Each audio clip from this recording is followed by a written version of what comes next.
खबर आ रही है, कहा जा रहा है कि नई एयर स्ट्राइक्स लगातार चालू की गई है। यानी यहां पर इन दोबारा से इन इलाकों पर, बंदर अब्बास के इन इलाकों पर अटैक किए जा रहे हैं। बंदर अब्बास वो इलाका है जहां पर IRGC की नेवल प्रेजेंस बहुत ज्यादा है। ये तस्वीरें हम आपको दिखा रहे हैं, बड़ी तस्वीरें बंदर अब्बास से आ रही है, जहां पर ये तस्वीरें टीवी स्क्रीन पर आप देखिए, समझिए कि अब भी इजराइल और अमेरिका की तरफ से साउथ ऑफ ईरान के इलाकों में, सदर्न इलाकों में ईरान के बड़े अटैक्स किए जा रहे हैं। और तस्वीरें बयां करती है कि अब भी अमेरिका जो दावा कर रहा है कि वो बड़े एयर स्ट्राइक्स करेगा, वो है इनकी तस्वीर।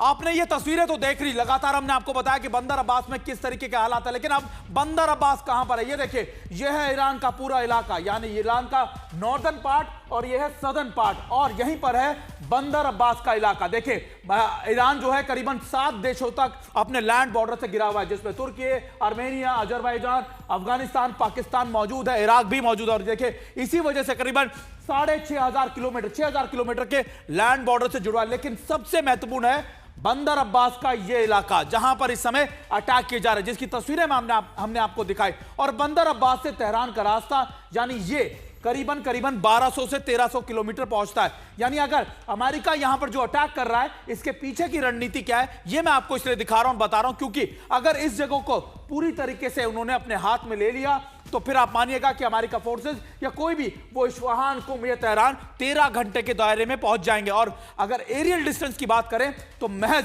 2 घंटे के अंदर, यानी यहां से हवाई सफर जो है वो महज 2 घंटे का है। तो अगर गल्फ ऑफ ओमान में अमेरिका की मौजूदगी है, वहां पर उसके एयरक्राफ्ट कैरियर है, और अगर उन्होंने उनकी नेवी को पूरी तरीके से आप कह सकते हैं डोमिनेट कर लिया, उनकी प्रेजेंस को खत्म कर दिया, तो बंदर अब्बास उनके लिए एक महत्वपूर्ण एंट्री पॉइंट हो सकता है, जो उनको तेहरान, कुम, इस्फहान यानी इन इलाकों में लेकर जा सकता है। आपको याद है, ये बातें हम आपको क्यों बता रहे हैं? क्योंकि 7 देश जो इस समय ईरान के आसपास है, उन्होंने साफ कर दिया है कि वो अपने एयर स्पेस को, अपने लैंड को अमेरिका को यूज नहीं करने देंगे। लेकिन अमेरिका फिर भी नहीं रुक रहा, अमेरिका बंदर अब्बास के इलाकों को बड़े अटैक कर रहा है। अब आपको यह बताता है कि इस महायुद्ध में, यानी इस महायुद्ध में किस देश में कितनी तबाही हुई है, यह भी आप आंकड़ों के हिसाब से समझ जाइए। सबसे पहले मैं आपको इधर से शुरुआत करता हूं। आपको देखिए कि अमेरिकी सैनिकों पे 6 मौतें हुई हैं। इसके अलावा ओमान की बात कर लीजिए, 1 की मौत, 5 लोग घायल। यूएई की बात कर लीजिए, 3 मौत, करीबन 80 के करीब लोग घायल बताए जा रहे हैं। कतर की 16 लोग घायल हैं। इसके अलावा बहरीन की बात कर लीजिए, 1 की मौत, 4 लोग घायल हैं। कुवैत 4 लोगों की मौत, 35 लोग घायल हैं। इराक 2 की मौत, 7 लोग घायल हैं। लेबनान की बात कर लीजिए, 123 मौतें, और इसके अलावा 650 से ऊपर लोगों की घायल होने की खबर है। इजराइल में 11 मौतें और सैकड़ों लोग घायल बताए जा रहे हैं। यानी आप मानिए, ये युद्ध का दायरा इस पूरे इलाके में कैसे बढ़ता जा रहा है, और लोगों को कितनी ज्यादा नुकसान हो रहा है, कैसे आम लोग मारे जा रहे हैं, ये आंकड़े हम आपको दिखाने की कोशिश कर रहे थे। और ये बता रहे हैं कि आखिरकार मिडिल ईस्ट के देश इसमें कैसे झुलसते जा रहे हैं। हमारे साथ हमारे सहयोगी आशुतोष भी दुबई से जुड़े हैं। आशुतोष का रुख कर लेता है। आशुतोष इस समय हमारे साथ दुबई से। आशुतोष, आप दुबई में मौजूद हैं, आप लगातार वहां की परिस्थितियों को समझ रहे हैं, क्या ताजा हालात इस समय है?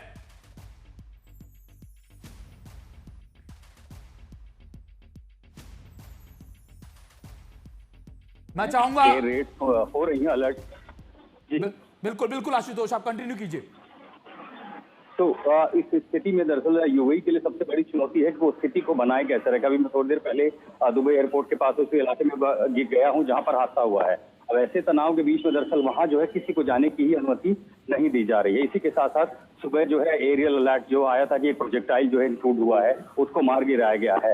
हालांकि वो कह रहे हैं कि एयरपोर्ट पर ज्यादा नुकसान नहीं हुआ है, जिसकी वजह से बहुत ज्यादा कैजुअलिटी की फिलहाल जानकारी नहीं है, लेकिन खतरा अभी भी बना है, तनाव बना हुआ है, और उसका असर यूएई में दिखाई दे रहा है। यूएई अपने हाई अलर्ट पर है, उसने अपने मिलिट्री इंफ्रास्ट्रक्चर को स्केल अप किया है, लेकिन जिस तरह से ईरान की ओर से कहा जाना कि अब वो अपने पड़ोसी देशों को निशाना नहीं बनाएगा, चिंता इस बात की है कि अगर यहाँ पर जो अमेरिकी सैन्य बेसेस हैं, इंस्टॉलेशन है, अगर वो उसका इस्तेमाल अभी भी ईरान के खिलाफ करेगा तो ईरान पलटवार करने से परहेज नहीं करेगा। तो जब तक बातचीत के जरिए कोई रास्ता न निकाला जाए या ये सुनिश्चित न हो जाए, क्योंकि बंदर अब्बास से भी अगर आप देखें पोर्ट से, तो यूएई की दूरी बहुत ज्यादा तो है नहीं डिस्टेंस में, और इसी वजह से कि अगर ये हमले जारी रहते हैं तो उसका खामियाजा खाड़ी के देशों को उठाना जरूर पड़ेगा। और इसीलिए मैं जिन इलाकों से गुजर रहा हूँ, आपको वो शहर ऐसा नहीं दिखाई देता जो इसकी पहचान हुआ करती थी। बिल्कुल, आप हमारे साथ बने रहिएगा आशुतोष।